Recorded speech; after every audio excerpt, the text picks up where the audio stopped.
Bhumana అనుచరులని గూండాలని collector ఎలా సంబోధిస్తారంటూ high court నిలదీసినటువంటి అంశం ఇది.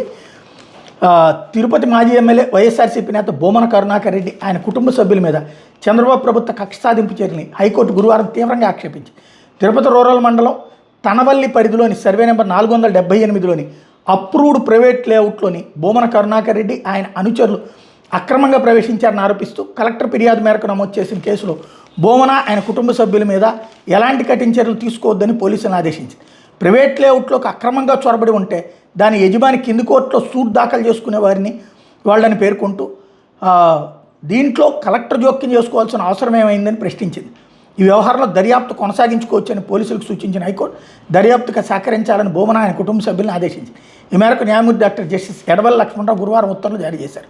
భూమన కరుణాకర్ రెడ్డి ఆయన అనుచరులు అప్రూవ్డ్ లేఅవుట్లోకి అక్రమంగా ప్రవేశించి యంత్రాల సహాయంతో మామిడి తోటల మొక్కలను ధ్వంసం చేశారని, అలాగే తన సొంత పొలానికి రోడ్డు వేసుకుని అధికార దుర్వినియోగానికి పాల్పడ్డారని, దీని మీద కేసు నమోదు చేసి చర్యలు తీసుకోవాలని తిరుపతి జిల్లా కలెక్టర్ గత నెల 22న జిల్లా ఎస్పీని లిఖితపూర్వకంగా ఆదేశించారు.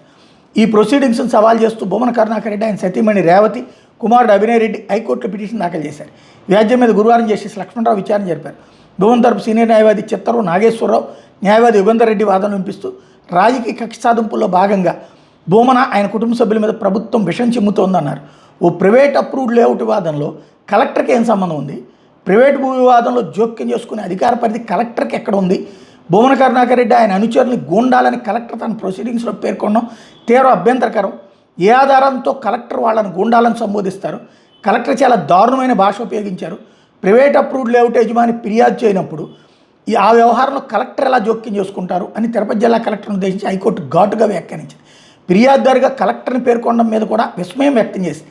కేసు నమోదు చేయాలని జిల్లా ఎస్పీని కలెక్టర్ కోరితే ఫిర్యాదుదారుగా కలెక్టర్ని ఎట్లా పేర్కొంటారని ప్రశ్నించింది. బహుశా కలెక్టర్ మన శాఖకు చెందిన వాళ్ళు కాదు కదా అన్న ఉద్దేశంతో ఎస్పీని కాకుండా కలెక్టర్ని ఫిర్యాదుదారుగా పోలీసులు పేర్కొని ఉంటారని వ్యంగ్యంగా వ్యాఖ్యానించింది. ఎస్పీని ఫిర్యాదుదారుగా చేర్చేంత ధైర్యం కింది స్థాయి పోలీసులకి ఎక్కడ ఉంటుందని వ్యాఖ్యానించింది.